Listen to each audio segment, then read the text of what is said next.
mwongeye guhabwa ikaze rero mu kiganiro Face Off aho turi kuganira kuyubahirizwa ndetse n'ishyirwa mu bikorwa ry'ishonye mbonera ry'umujyi wa Kigali ndetse n'iterambere ry'umujyi wa Kigali muri rusange. Nibyo koko y'ibintu gitangira bizamo akavuyo, ariko se nibigaragara ko hari winjiye cyangwa se uwiyandikishije kandi atarahoze ari umuzungu uzajya ari n'uwifite, ubu azafatirwa izihe ngamba?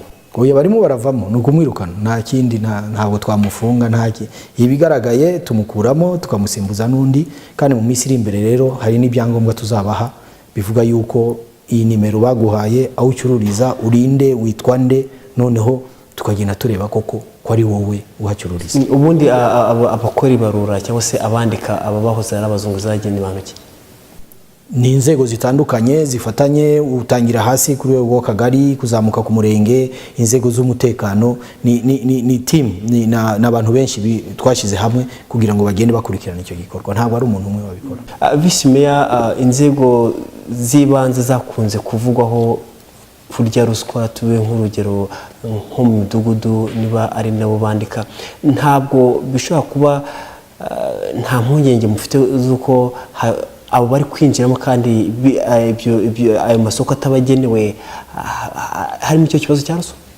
ruswa? Nta ruswa irimo kuko ni team, ntabwo ari umuntu umwe wandikaga. Nkuko nari mbabwiye hari inzego nyinshi zishize hamwe zigakurikirana icyo kibazo, ariko biragaragara yuko hari abantu bagiye binjiramo kandi batari basanzwe ari abazunguzayi. Ibyo ntibibura kuko igikorwa cya mbere cyari kwiyandika. Iyo abantu biyandika twashaka kumenya uko bangana, none dutangire turebe twabashyirahe. Ariko biragaragara yuko wagiye abeshya arimo aravamo, biragaragara yuko bonyine baziranye, biragaragara yuko bamwe bicara bakirukana undi bakamubwira ati wowe urabeshya wacururizaga hana akijyana wenyine akijyana. Byaratangiye hari nabo rero tugenda tubona koko bagiye babeshya kuko bari bavuye mu yandi masoko. Urumva rero byaragaragaye, nicyo gituma mubwiye ko kugeza mu cyumweru gishize kwa gatanu hari hamaze kuvamo abakaba 300 kandi bagasimburwa n'abandi bazunguzayi nyabo. Ibi bitanga icyizere cyuko mu mujyi wa Kigali amasaha yari yose udashobora kubona umuzunguzaji cyangwa se umuntu uri gucururiza mu kajagari.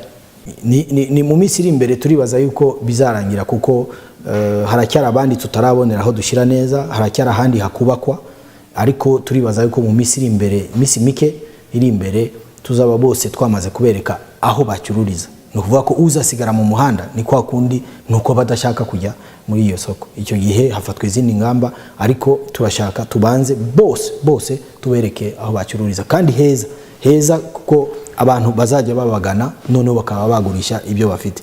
Naho yububakiye ahantu abantu batababona, urumva buri muntu wese abashaka gucuruza icyo afite, nacyo gituma iyo umuntu atakuganye ngo agure, noneho ubushaka nyine kujya kumwishakira. Ariko turibaza yuko mu minsi iri imbere itarambiranye tuzaba twababoneye bose. Nibyo koko aya masoko cyangwa se ahantu mwateganyije hazajya hakoreramo abahoze ari abazunguzayi cyangwa se bacururiza mu kajagari bizakemura ibibazo byinshi, harimo dore ko harimo abagiye babura ubuzima bwabo, harimo abagiye bafungwa ndetse n'abagiye bakwa ibintu bitandukanye bitewe n'ingamba inzego z'umutekano zafashe. Ariko se umuntu uzaba kirimo mu muhanda cyangwa se uzinangira cyangwa se uzahabwa na ya nkunga akongera agasura mu muhanda, uwo muntu nka leta iramuteganyiriza iki? Umujyi wa Kigali murateganya iki? Muzakorana mute n'inzego zibishinzwe mu rwego rwo guhashya abantu nk'abo? Dufatanyije n'izindi nzego ubwo tuzareba icyakorwa, kuko hari huriro tugira ihuza abafatanyabikorwa batandukanye, inzego zitandukanye, ni naho tuzakomeza kugenda twigira ibyo bibazo, none tuzaba tureba ingamba zafatwa ku bijyanye n'abo bantu. Iteka rya Minisitiri w'Intebe ryasohotse mu gazeti ya leta ku itariki 18 z'ukwezi kwa karindwi rigaruka kuri ibi by'amasoko azashyirwamo abahoze ari abazunguzayi cyangwa se abahoze bacururiza mu kajagari. Harimo ko ntuzagurira umuntu ucuriza mu kajagari azahanwa, azacibwa amande y'ibihumbi 10. Mwebwe nk'umujyi wa Kigali mubona atari ukubangamira uburenganzira bw'umuguzi? Ntabwo ari uburenganzira, kuko mu kurwanya akajagari hari ugurisha hari n'ugura, kuko wa wundi ugurisha natabona ugura azahava. ariko nagenda agahagara nk'ahantu akabona imodoka 5 zirazi zirapakinze aho zishaka kugura kwa kundi baba bahamagara umuntu uzarebe byo nyine biteza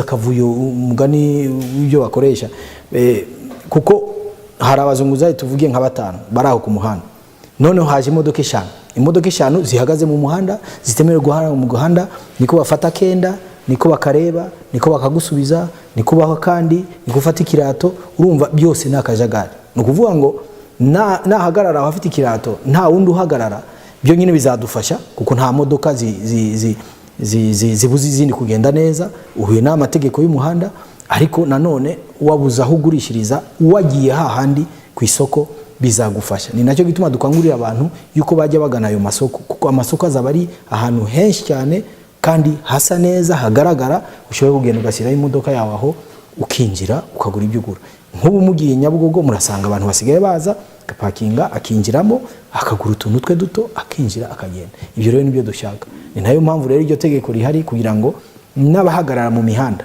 batumaho abo bantu baza bagahagarara ahantu bagafungira bakabuza n'abandi guhita nabyo bizaba bihanirwa. Reka nshimire mwe mwese twabanye muri iki kiganiro ngiye wabategura iki kiganiro kandi nakibagezaho ndi Thacien Biziyaremye bifurije ibihe byiza kandi birangwa n'umuntu munoze.